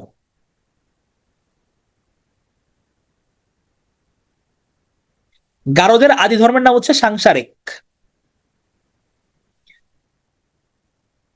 হ্যাঁ, ক্লাস কিন্তু কিছুক্ষণের মধ্যে শেষ হয়ে যাবে, শেষ পর্যন্ত আপনারা থাকেন, তাহলে হচ্ছে মনে পড়বে না, এটা আলাদা, লুসিয়া মার্মা আলাদা। কারণ ধরেন আমি তো প্রথম ক্লাসে বলছি যে পিসিএস এর মধ্যে মেন হচ্ছে নিজের ট্র্যাক ধরে রাখা, যে ধরে রাখতে পারবে সে ক্যাডার হবে ভাই, এটা একদম নির্দ্বিধায় কথা। যেমন আপনারাই দেখেন কিছুদিন পরে দেখবেন যে সংখ্যা কিভাবে কমতে আছে লাইভ ক্লাসগুলোতে। তো যারা হচ্ছে গিয়ে লাইভ এগুলো মিস করবেন, পরীক্ষা দিচ্ছেন না, তারা কিন্তু ভাই ধরা খেয়ে যাবেন। ঠিক আছে, সো করতে হবে ক্লাস। তাহলে গারোদের আদি ধর্ম হচ্ছে গিয়ে সাংসারিক, বৈষ্ণবদের হচ্ছে মেইন দেবতা ধরা হয় বিষ্ণুকে। তাহলে গারোদের আদি ধর্মের নাম কি? সাংসারিক। মুরংদের ধর্মের নাম হচ্ছে তোরাই ধর্ম, তোরাই মুরংদের। তাহলে একসাথে এখানে দেওয়া, এটা একবার পড়ে নিবেন। প্রধান দেবতা, খাসিয়াদের প্রধান দেবতা হচ্ছে উবলাই, নাংথৌ, এগুলো হচ্ছে একবার পড়ে যাবো জাস্ট আমরা। ওরাওদের প্রধান দেবতা হচ্ছে ধর্মী বা ধর্মেশ। গারোদের দেবতা হচ্ছে তাতারা রাবুগা। এগুলো হচ্ছে nice to know, nice to know. Reading, reading. হ্যাঁ, বেশি জান দিতে হবে না। প্রধান দেবতা উবলাই নাংথৌ। ওরাওদের প্রধান দেবতা হচ্ছে ধর্মী বা ধর্মেশ। গারোদের দেবতা হচ্ছে তাতারা রাবুগা। সালজং হচ্ছে গারোদের উর্বরতার দেবতার নাম। সাঁওতালদের প্রধান দেবতা হচ্ছে সিংবঙ্গা বা সূর্যদেব। হ্যাঁ, রিডিং। আচ্ছা, হ্যাঁ, লাইভ ক্লাস মাঝে মিস হলে মানে ক্লাস যাতে কন্টিনিউ থাকে আর কি, মৌ। মুরং বা ম্রোদের দেবতার নাম হচ্ছে রো বা ওরেং, এটা ইম্পর্টেন্ট, জান দিব। তাহলে উপজাতীয় বর্ষবরণ উৎসব বৈশাখী, তাহলে এরা একসাথে বৈশাখী বলা হয় তিনটার, বৈশুখ, সাংরাই, বিজু, তিনটা মিলে বৈশাখী। কোনটা কার আমরা দেখি। বৈশুখ হচ্ছে ত্রিপুরাদের উৎসব, বৈশুখ, এগুলো সবগুলো কিন্তু পহেলা বৈশাখ এরা পালন করে মূলত। সাংরাই, এটা হচ্ছে মারমাদের উৎসব, সাংরাই। বিজু হচ্ছে চাকমাদের উৎসব। তাহলে বৈশাখী, তাহলে ত্রিপুরার বৈশুখ, সাংরাই মারমাদের, আর বিজু হচ্ছে চাকমাদের। চাকমাদের আরেকটা কি আছে, ফাল্গুনী পূর্ণিমা উৎসব আছে। আমরা ভূমির একটা গান শুনি না, যে আছে ফাগুনি পূর্ণিমা রাতে চল পলায়ে যাই, তাহলে ওখান থেকে ফাল্গুনী পূর্ণিমা, এটা হচ্ছে চাকমাদের উৎসব। তাহলে বিশু, বিশু হচ্ছে তংচঙ্গাদের উৎসব, বিশু, এটা তংচঙ্গাদের। তাহলে বিজু, বিশু, বিজু হচ্ছে চাকমাদের, আর বিশু হচ্ছে তংচঙ্গাদের। বিহু, এটা হচ্ছে অহমিয়াদের উৎসব, অহমিয়া, অহমিয়া মানে কিন্তু হচ্ছে আসাম প্রদেশের যারা, ওদেরকে হচ্ছে অহমিয়া এরা। আমি তো সিঙ্গার না শিমু। বিশু হচ্ছে তংচঙ্গাদের উৎসব, আর বিহু হচ্ছে অহমিয়াদের উৎসব। ফাগুয়া হচ্ছে ওরাওদের উৎসব, ফাগুয়া, এটা হচ্ছে ওরাওদের উৎসব। মায়া পিদানছানি, এটা হচ্ছে কোচদের উৎসব, মায়া পিদানছানি, কোচদের উৎসব। ওয়াঙ্গালা, এটা হচ্ছে গারোদের উৎসব, ওয়াঙ্গালা, এটা হচ্ছে গারোদের উৎসব। হেনেই, হেনেই হচ্ছে খিয়াং, খিয়াংদের উৎসব, হেনেই। করম, বৃক্ষকে ভালোবাসার উৎসব, মুন্ডাদের। জলকেলি, এটা হচ্ছে রাখাইনদের উৎসব, জলকেলি।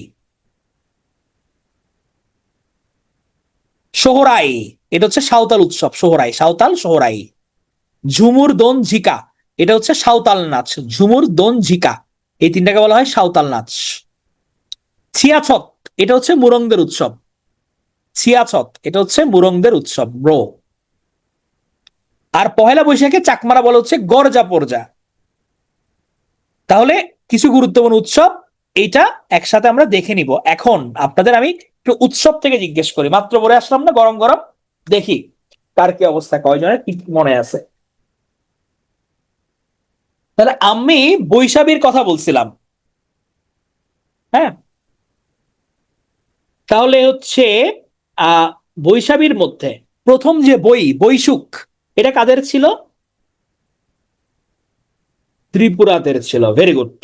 তাহলে বৈশাখীর মধ্যে এরপর যেটা সাংরাই, এটা কাদের ছিল? সাংরাই, এটা ছিল মারমাদের।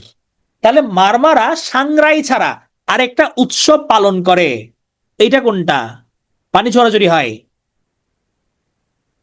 এটা হচ্ছে জলকেলি। জলকেলি। আমাদের একজন কমেন্ট করছে যে ফাল্গুনী পূর্ণিমা, ফাল্গুনী পূর্ণিমা কাদের উৎসব? ফাল্গুনী পূর্ণিমা কাদের উৎসব? এটা হচ্ছে চাকমাদের উৎসব। গুড। ওয়াঙ্গালা, ওয়াঙ্গালা হচ্ছে কাদের উৎসব? ওয়াঙ্গালা, এটা হচ্ছে গারোদের উৎসব। গুড। সাঁওতালদের উৎসবের নাম কি? দন্তস্ব দিয়ে আছে, সাঁওতাল। শো, সোহরাই। মায়া পিদানছানি, এটা কাদের?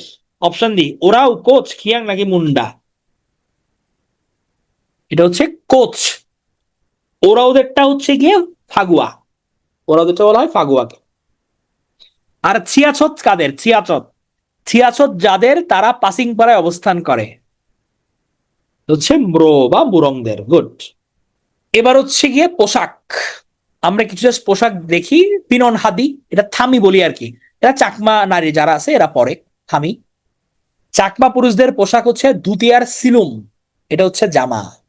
মুরংদের পোশাক হচ্ছে ওয়াংলাই। খাসি পুরুষরা পকেট ছাড়া শার্ট আর লুঙ্গি পরে গেছে, এদেরকে বলা হয় ফুঙ্গো মারুং। নাপ্পি, নাপ্পি হচ্ছে পার্বত্য চট্টগ্রামে খুবই জনপ্রিয়, এটা ভাত, শুটকি, বিভিন্ন মাংস দিয়ে একসাথে তৈরি করা হয় নাপ্পিটা। একটু তীব্র গন্ধ সম্পন্ন, মানে নাপ্পি ছাড়া কিন্তু ওরা মানে ম্যাক্সিমাম জিনিস ওরা নাপ্পি খায়। হ্যাঁ হ্যাঁ, এগুলো রেকর্ড তো, রেকর্ড হচ্ছে। ফাতেমা মনে থাকবে, কিম হচ্ছে মুরংদের বাড়ির নাম। উপজাতির সাথে জড়িত প্রতিষ্ঠান, হ্যাঁ এগুলো রিডিং। উপজাতি জড়িত প্রতিষ্ঠান হচ্ছে 10টা, 10টা হচ্ছে প্রতিষ্ঠান আছে ক্ষুদ্র নৃগোষ্ঠীদের টোটাল। এটা মুখস্থ করতে হবে না, জাস্ট একবার রিডিং পড়ে নেবেন। ক্ষুদ্র নৃগোষ্ঠীর কালচারাল একাডেমি আছে বিরিশিরি নেত্রকোনাতে, সাংস্কৃতিক ইনস্টিটিউট আছে রাঙামাটি, বান্দরবান, খাগড়াছড়িতে, কক্সবাজার সাংস্কৃতিক কেন্দ্র, মণিপুর ললিতকলা একাডেমি, হালুয়াঘাট, দিনাজপুর, নওগাঁতে, এগুলো সব সাংস্কৃতিক প্রতিষ্ঠান আছে।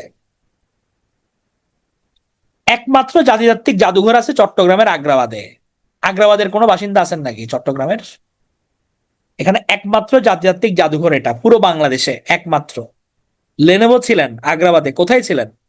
আমি কিন্তু দীর্ঘদিন আগ্রাবাদের অধিবাসী ছিলাম। ও কমার্স কলেজ, কমার্স কলেজের পেছনে। চা নিলাম কেন্দ্র, ভার্সিটি ওসিওতে, ও আগ্রাবাদ সিরিয়ে। ও, মাওসিদ হাসপাতালে, এখন ঢাকায়। ওকে, তাহলে অনেক আছেন অধিকার। তাহলে চট্টগ্রামের আগ্রাবাদে হচ্ছে কি একমাত্র জাতিতাত্ত্বিক জাদুঘর। ও সিরিয়া, বাও স্কুল, ও নুসরাত। আমার হচ্ছে বোন, ছোট ছোট বোন পড়ছে বাওয়াতে, এটি ইম্পর্টেন্ট, হ্যাঁ। এখন পার্বত্য চট্টগ্রাম শান্তি চুক্তি, এটা কখন হয়েছে? স্বাক্ষর সালটা খুবই গুরুত্বপূর্ণ, ইম্পর্টেন্ট। 2রা ডিসেম্বর 1997 সালে পার্বত্য চট্টগ্রাম শান্তি চুক্তি হয়। এখানে মূলত স্থানীয় পুলিশ বাহিনী গঠন, বেসামরিকরণ, ভূমি সমস্যার সমাধান, কিছু ইস্যুস ছিল। এটা নিয়ে হচ্ছে 2রা ডিসেম্বর 1997 সালে এই পার্বত্য চট্টগ্রাম শান্তি চুক্তি হয়। মন্ত্রণালয় গঠিত হয় 1998 সালে, 15ই জুলাই, মন্ত্রণালয়। এবং এই আঞ্চলিক পরিষদ যে গঠিত হয়েছে, পার্বত্য আঞ্চলিক পরিষদ, এটা চেয়ারম্যান হচ্ছে জ্যোতিরিন্দ্র বোধিপ্রিয় লারমা। উনি কিন্তু প্রতিমন্ত্রীর সমমর্যাদা পায়। কিছু যদি বিদ্রোহ দেখি, চাকমা বা কার্পাস বিদ্রোহ আপনারা পড়ে আসছেন, তো চাকমা বিদ্রোহের নেতা কে ছিল দেখি বলেন, নাম কি ছিল ওনার? হ্যাঁ, জুমিয়ারা জোয়ান বক্স খা ছিল। জোয়ান বক্স খা। সাঁওতাল বিদ্রোহ, চিরস্থায়ী বন্দোবস্ত সূর্যাস্ত আইন যখন ছিল তখন হচ্ছে গিয়ে সাঁওতালরা কিন্তু বিদ্রোহ করছিল এটার এগেনস্টে। ইংরেজ কর্মচারী যারা ছিল তাদের এগেনস্টে তারা লড়াই করছে, এবং আন্দোলনের লিডার ছিল মূলত সিধু কানু চাঁদ দৈব উনারা। হ্যাঁ, তাহলে সিধু মুর্মু, উনি কিন্তু সিধু মাঝি নামে পরিচিত, সাঁওতাল বিদ্রোহের সর্বশ্রেষ্ঠ নেতা সিধু মুর্মু, সিধু কানু, তাহলে দুই ভাই। হ্যাঁ, কলেয়ান, কলেয়ান হচ্ছে এদের গুরু ছিল। কর পরিষদের সূর্যাস্ত ল এটা। টঙ্ক আন্দোলন, এটা কিন্তু আমাদের স্পেশালে আসছে। হ্যাঁ, স্পেশালি কিন্তু আমরা এটা বলতেই পারি যে আমাদের, হ্যাঁ এটা নিয়ে গান আছে কিন্তু সুন্দর একটা, মাদল ব্যান্ডের। মাদল ব্যান্ডের অবশ্য অনেকগুলোই গান আছে ইয়ে নিয়ে, ক্ষুদ্র নিগোষ্ঠীদের নিয়ে। টঙ্ক আন্দোলন এটা কিন্তু হচ্ছে স্পেশালে আসছে। হ্যাঁ, এটা পড়াইছিলাম। আমাদের সব কমন, এটা খুব প্রাউডলি বলতে পারি, আমাদের হচ্ছে 80%-এর উপর কমন আসছে। সো যারা রেগুলেটরি মেনটেন করে তারা হয়। আচ্ছা, টঙ্ক আন্দোলন হচ্ছে গিয়ে যে আমাদের, এটা মূলত খাজনা বোঝানো হইতো টঙ্ক এটাকে। হ্যাঁ, এখন কৃষকরা তো সবসময় দেখা যেত কিন্তু ওই সময় অত্যাচারিত হইতো, এদেরকে খাজনা দিতে হইতো, এবং এটা, এই যে টঙ্ক নাম, এটা কিন্তু খাজনার চেয়ে অনেক গুণ বেশি ছিল প্রচলিত খাজনার চেয়ে। এটা মূলত হাজংরা করছিল, এবং এটা কৃষকদের একটা বিদ্রোহ, মূলত হাজং কৃষকদের। এটাই আমরা, এটা হোপফুল মাইশা আমাদের এখান থেকেও আসবে। তাহলে আমরা যে জনসংহীত সমিতি অথবা শান্তি বাহিনীর কথা অনেক পড়ি, শান্তি বাহিনীর প্রতিষ্ঠাতা এটা হচ্ছে মানবেন্দ্র নারায়ণ লারমা। উনি হচ্ছে জনসংহীত সমিতি এবং শান্তি বাহিনীর প্রতিষ্ঠাতা। বর্তমান সভাপতি হচ্ছে যতীন্দ্র বুদ্ধিপ্রিয় লারমা, যে সন্তু লারমা নামে পরিচিত, লিডার, জনসংহীত সমিতির সভাপতি।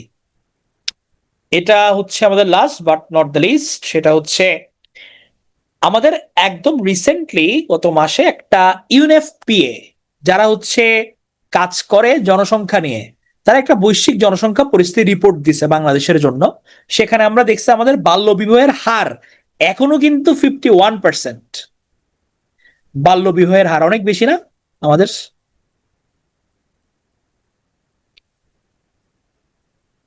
না, এটা হচ্ছে কি একদম লেটেস্ট, এটা বইয়ে পাবেন না।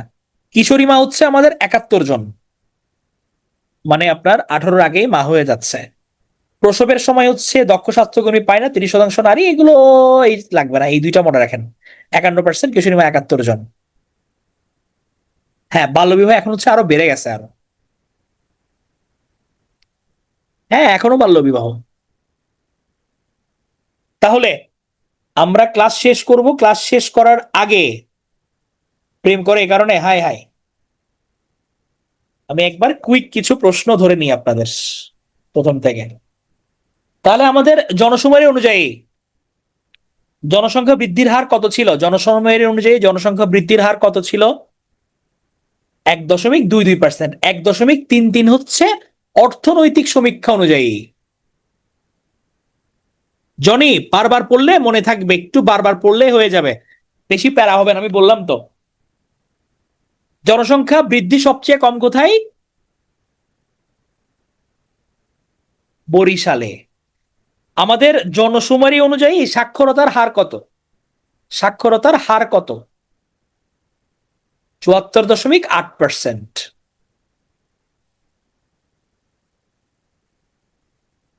আমাদের কিশোর অপরাধের বয়স সীমা কত? কত বছর থেকে কত বছর কিশোর অপরাধ? 7 থেকে 16। আর আমরা শিশু কাদেরকে বলছি, কত বছর থেকে কত বছর শিশু? 0 থেকে 18। আদিবাসী দিবস কত তারিখ? দেখি পারেন কিনা।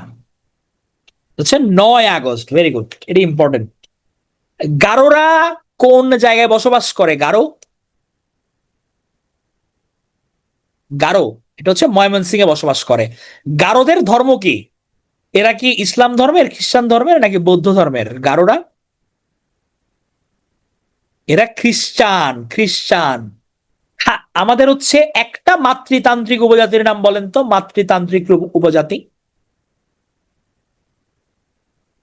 তাহলে খাসিয়া গারো, এরা মাতৃতান্ত্রিক।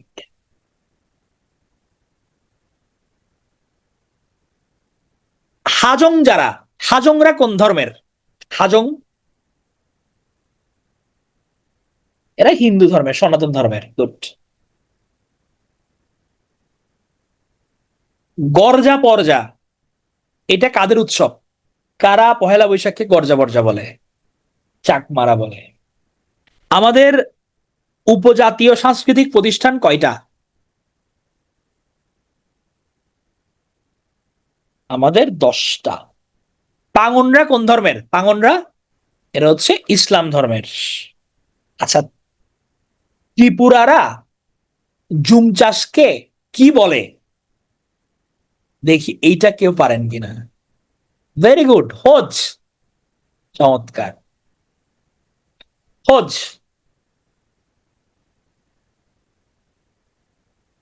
আজকের লাস্ট প্রশ্ন, সোহরাই কাদের উৎসব? সোহরাই কাদের উৎসব? এটা সাঁওতালদের উৎসব। তাহলে অসংখ্য ধন্যবাদ যারা এতক্ষণ সাথে ছিলে। এখন কি করতে হবে? এখন হচ্ছে ভাত টাত খেয়ে চট করে প্রশ্ন ব্যাংক সলভ করে করে ফেলতে হবে, তাহলে দেখবে যে সব মনে পড়বে, সব পারা যাবে। মিতু, কোনো সমস্যা নাই। সে বিজ্ঞান বাংলা ভার্সনে ইংরেজি প্রশ্ন হবে, এক্সামে যে ভর্তি হয়েছে, সলভ করতে টাইম লাগছে।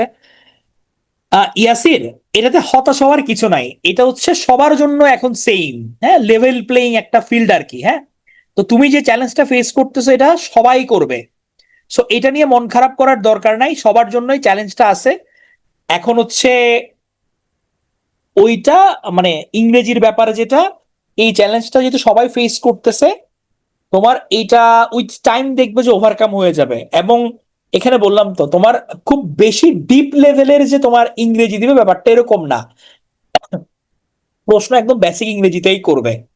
আর হচ্ছে আমরা আচ্ছা দেখি বিষয়ভিত্তিক আসলে, মানে এটার সমস্যা হচ্ছে কি, এটা তো অ্যারেঞ্জ করাই যায়, হ্যাঁ, কিন্তু আহ মানে একদম প্রপার যে একজন ডেলিভারি করবে সার্ভিস, ওরকম টিচার ভালো, মানে আমরা হচ্ছে পিটুয়ে কোয়ালিটি এনশিওর না করে আসলে মানে এটা করতে পারি না আর কি, এটা হচ্ছে সমস্যা। পিটুয়ে মানে হচ্ছে পজিটিভ পিপলস অ্যালায়েন্স।